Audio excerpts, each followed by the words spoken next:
that scene was really, really important. It was important to Dave. It was important to us.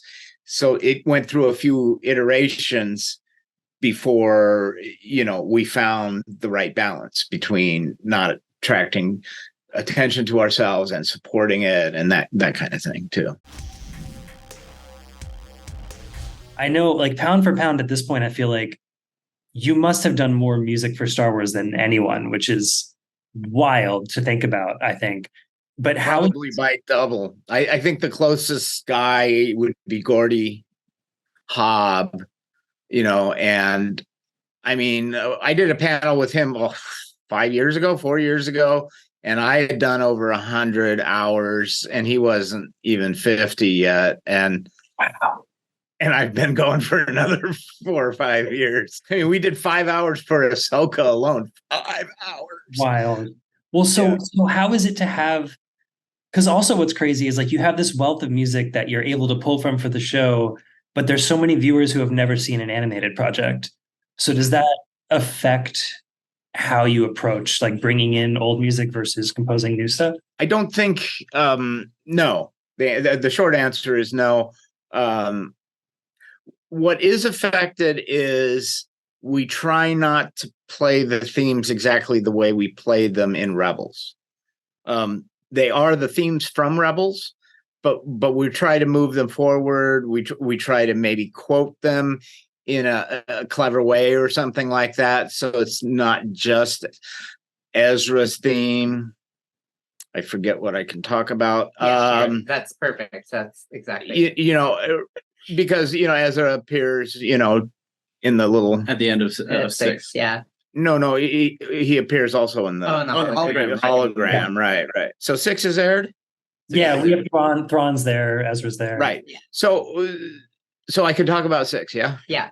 So, yeah, I pretty full on play his theme there. Mm-hmm. That's one of the few times I play Ezra's theme, and that was so freaking awesome. Yeah, it really comes from, like, great guidance from Dave Filoni, where he was really helpful to kind of give us that insight of, like, when we would use somebody's theme, he would be like, no, this isn't the time or place for this. Like, they're in a different spot. You need to understand, like, that they're on a different part of their journey. They're not the same person that they were 11 years ago.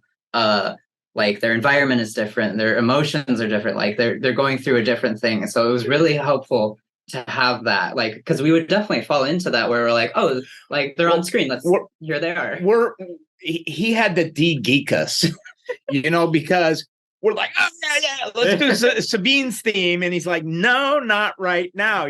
Play her emotions. That's your job. And then we're like, oh yeah, I've only been doing this for 40 years. I should know that, right. But we're so geeked out about using the themes. Right. Go ahead. The needs of the scene were like the prism through which we would push the themes and the melodies and things. So the theme and the melody weren't the priority. The story was. Yeah. Which is our job. Yeah. Right. Well, we have to be reminded occasionally. Yeah. I almost would have thought it was the other way around when, like, for instance, when, like, Burying the Dead plays in episode 5, I guess that is. Like, I didn't know if that was a Dave Filoni thing where he was like, this would have been really cool there, or if that was you all coming up with something like that. So that's interesting. Forget, was that Dave holding the clone's hand? And so that was actually a terrifying scene to approach. Yeah. Because Dave had this music that he was so he had written the script to. And he had that concept for the whole episode. And we were like, oh, how do we just one up, like, a legendary piece of music? Yeah. Like, what are we gonna? And thank God, Dave is one of the few people we've worked with who doesn't get crazy temp love.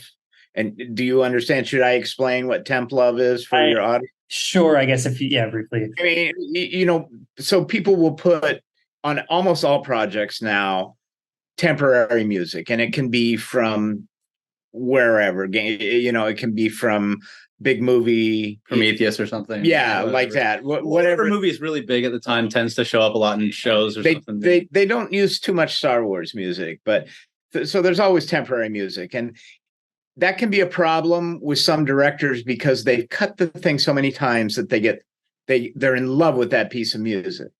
But Dave doesn't get that. Yeah, as Dave always says, that wasn't written for our story, right? It means something else for a different context, and he wants something that's written for the story. And he's great about that. And he's also extremely unusually great. Unusually great in terms of, I worked with a lot of cats, and boy, he's the best with that. And you mentioned Burying the Dead, and he recognized both that we had used Burying the Dead and the Siege of Mandalore. We'd made nods. It wasn't even that we had lifted anything. We made oblique references to it, but he instantly got it when we were playing it for him, and that was very cool to experience. What was the scene where he said, "Don't use the walk away music"? I was end of 5 or 4. Yeah, and when with Anakin. With Anakin. Yeah, and That's right. And I'm like, whoa, he recognized that right away. I mean, he knows, like, from when Ahsoka walked away from Anakin. Yeah, and he's like, this is not the place for that. So he's extremely literate that way. I don't know how old both of you were when you started collaborating all together on these projects, but I imagine you've both had a lot of kind of just personal growth as Ahsoka and Ezra and Sabine and these characters have grown in the shows. And I was wondering, has that colored at all how you think about writing music for them? I think it's been over 10 years now that I've been writing music for with Kevin. And the Rebels stuff was some of the earliest things in my first few years of writing that I started to really sink my teeth into composition. And so it very much feels like this was the start of everything for me. And so it's really been an honor to return to it in this form in live action.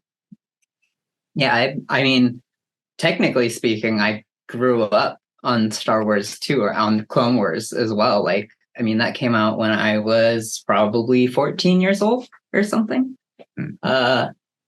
Yeah, something like that. And so, like, I've grown up with these characters and these themes, and I think it is like I think I have to acknowledge that I have a nostalgia built in to my job, and it's having to kind of like acknowledge it and be like, okay, but we need to grow these characters. We need to like progress things. We're like in a different place. We're trying to accomplish like a different message and different emotion. And so a lot of it is just being like hearing what I want to do and being like, okay, this is what I should do. I mean, a perfect example of that is what these two did with my Ahsoka theme. And that has its roots in Tales of the Jedi, where we did the Birth of Ahsoka episode, and then the 3 episodes about Ahsoka. And they came up with a variation of the Ahsoka theme, which is now the beginning of the end credits of Ahsoka.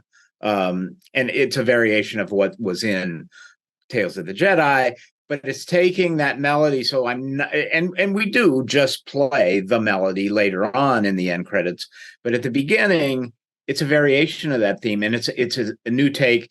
It has this groove in it, which we call a Ronin kind of groove. Yeah, it's a Ronin motif. It's her Ronin melody, and it's supported by the Ronin motif. I think is how we refer to it internally. I'm probably going to say the name of the piece wrong, but with songs like it's like Iaka, right? Like what Sabine's listening. Yeah. I love that, and I was wondering, like, do you feel like that's a piece of music that you could have done in Star Wars in the George Lucas days, or is that kind of a result of how you all and people like Ludwig Göransson and Nicholas Britell have like expanded what it means to sound like Star Wars? I think it's absolutely been expanded. Yeah. I think there for such a long time we really focused on making sure that those kinds of source music or cantina songs sounded as alien as possible, like very unusual, very different. And I think it's really nice to have gotten to a place where it's just like, oh, we could just make like straight up punk or straight up rock. Yeah, it's like kind of a thing. It's fantasy. It's like we can play with it and explore. And that was a big part of it. Like we started initially with that piece. We approached it with a very like, this needs to sound alien. This needs to sound unusual and different. And then we realized like, oh, we just need to kind of make this a banger. Yeah. And you know what? I firmly believe that people will be listening to Led Zeppelin and the Ramones in a galaxy far, far away. Yeah. I just think so. No, that being said, going back to your original question, George Lucas is the consummate experimenter, so I'm sure he would have been open to it. Yeah, I mean, he threw a CD of hip hop stuff at me when I think my first meeting with him, maybe the second meeting with him, I don't know, 2006 or 7, and I've told the story a number of times. He wanted to get that into Clone Wars, and everybody else in the room was like, don't. When George would, there were like 8 people in the room, and they're like, this is a terrible idea. Don't. George walks in the room and everybody's like this, everybody's just dead silent. Yeah. So it was on me to tell George this is a bad idea. And I had to, but see, that's just how he was. And what I wound up doing was I had to do what he said. So I did it. But I also had something in my hip pocket that kind of had a combination of some of those hip hop sounds and rhythms and stuff like that, but had the orchestra in it. And so I had to play him first, the one that he asked for, because that's what, it was a weird situation. Don't do something that's a bad idea and get yourself fired, but the boss asks you to do this bad idea, right? Oh. But I say bad idea, but he just loved. George is gonna read this. He just loved to experiment, and I also tell the story of that part of the script originally for A New Hope was in Japanese with subtitles, and so that's how much he loved to experiment. And then he, either Spielberg or, somebody pulled him away and said, maybe don't do that. Or he figured out, maybe don't do that.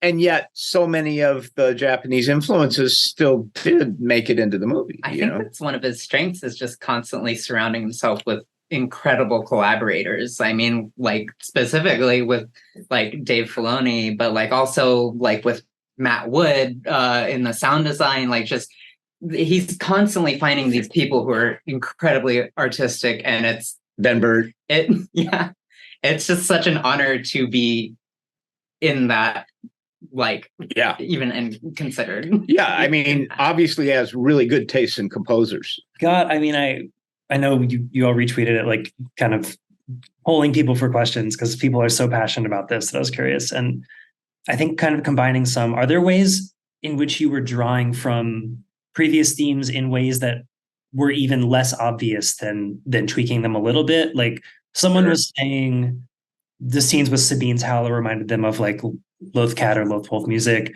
I feel like in the Purgle, someone was saying it sounded like Journey into the Star Cluster. Like, how are there things that you pull from that are like just rhythmic? Totally unintentional with that one, for sure.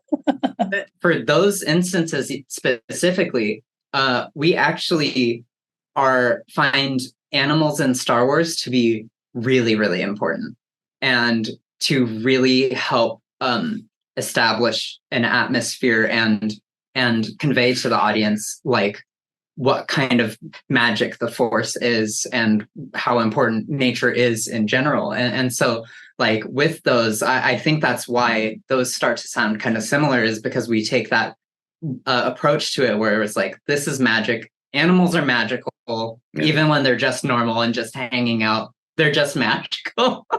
And it's just like our kind of approach to that aspect of the Force. Yeah, and that the hyperspace jump with the Purgle, with the space whales, that actually grew organically out of piece in the end credits, because the end credits started off at half the length, I think, that it ended up being, and then it kept getting longer and longer, and we kept getting to add more and more things to it. And then when we finally got the graphics and things, we really liked the energy of, you know, this traveling through the stars kind of aspect of how the end credits looked. And so we wrote this kind of celestial motif. It wasn't intentional for it to become anything in the show, but we ended up liking it so much that it ended up being, you know, a recurring motif, and it ended up being playing prominently with the whales. Yeah, I think as a composer, you know, you don't always hit a home run. Nobody does. And when you recognize that you have hit a home run with something, such as that motif that Sean's talking about, because I was definitely like, we got to use that again. You know, it can't just only be in the end credits. It has to be in the show. So you go search for places. You just have that kind of, you have this kind of group of things. It's like this theme, this theme, this theme, this theme, you know, or this motif, whatever it is, wound up being really cool. I don't want to just only have it be a one-time thing. Well, I have been trying to keep my own nerdness at bay, but I want to ask about Thrawn, because have been a fan of Thrawn since like the books, like the expanded universe, like back in the day. And a lot of people have, yeah. I was gonna say, it seems like you're really alone in that. Yeah. And I'm sure you've never heard this before, but really like this character. But I'm curious. Two things. One is, can you talk about, I mean, this was, I guess, back in Rebels, but like, he's such a complicated thinker and such a deep thinker. That's part of his character. And the theme is so simple, at least like the root of it, I feel like is just that one really ominous, like, note. And I'm curious how you chose that to represent him. And then part two of that is, I think it was Deana like posted a clip of just pressing S on the keyboard, and it was the synth, and you actually tracking using like type to keys. I just like the keyboard. That's quick answer. Go ahead, Sean. So back in Rebels, the way that Thrawn's theme came about, Dave actually suggested that we try writing it in organ, trying organ and having organ in Star Wars. So that was very exciting. And we went back and listened to a lot of classical organ pieces. And, you know, the idea behind it, the energy behind it is basically, what if Moriarty existed in a universe with no Sherlock? And like how scary that would be, right? And so he also sees himself as kind of a hero, though, right? You know, he appreciates art, he appreciates culture. So he's a complicated guy. And so we didn't want it to be entirely major. And so there are elements of like majorness wrapped up in his theme.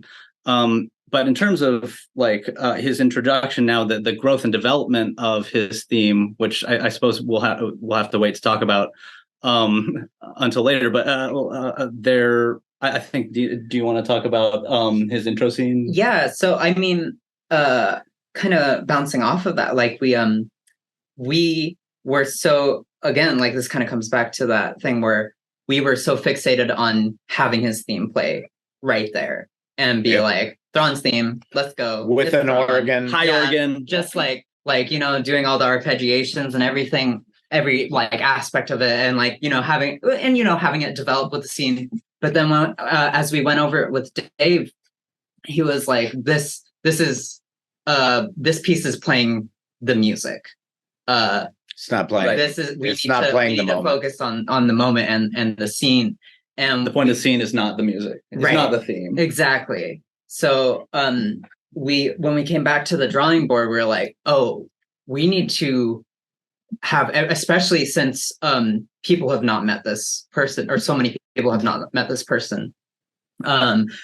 Like, we need to tell you this is a really dangerous bad guy. We need to add weight to it. We need to inject fear into just like hearing that one note. And so that's how we kind of developed, like, you know, we like just started to distort the organ. We found different ways to just like make it way more atmospheric to match just the presence of his ship and make you feel the presence of his destroyer. I think a lot of it was baked into the scene already. Mm-hmm.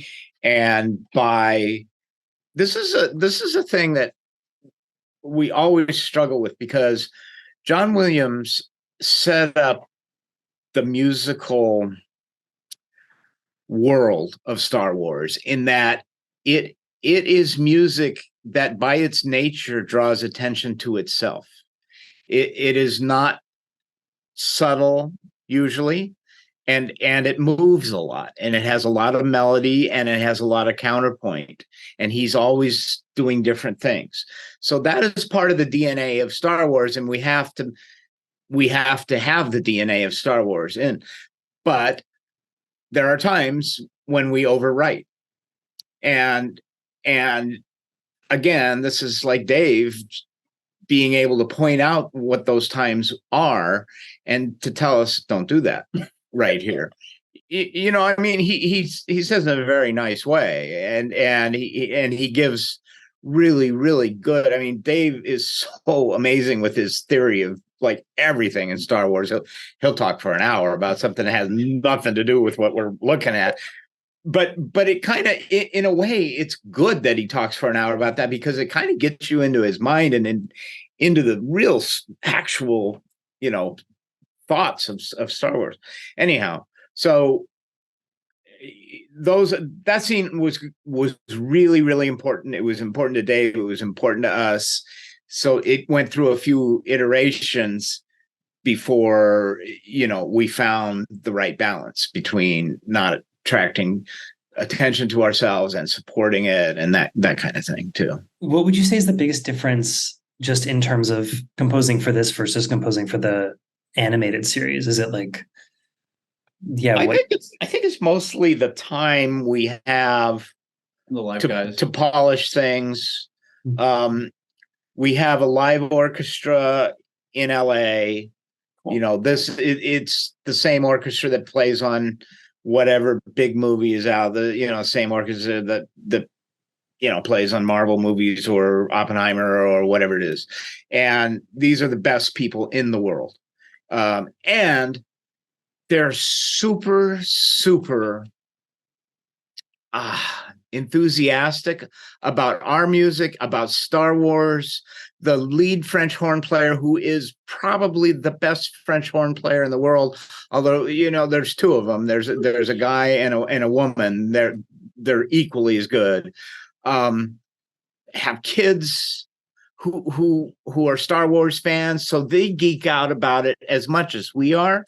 Yeah, they didn't get to see any of the picture, but at the end of 105, when the Vader theme played, there was after they stopped playing, there was a gasp. They all like started talking to each other. The energy in the room was so fun. 70 geeks and you know, like super geeks, like just so talented. We played this one cue that was so difficult. It was a chase cue. It was when in episode 1, when Ahsoka's running away. She's just had the fight with the assassin droids, and she's in Hu Yang is picking her up, and she's trying to jump into her ship, and everything's exploding behind her. Super, super frenetic.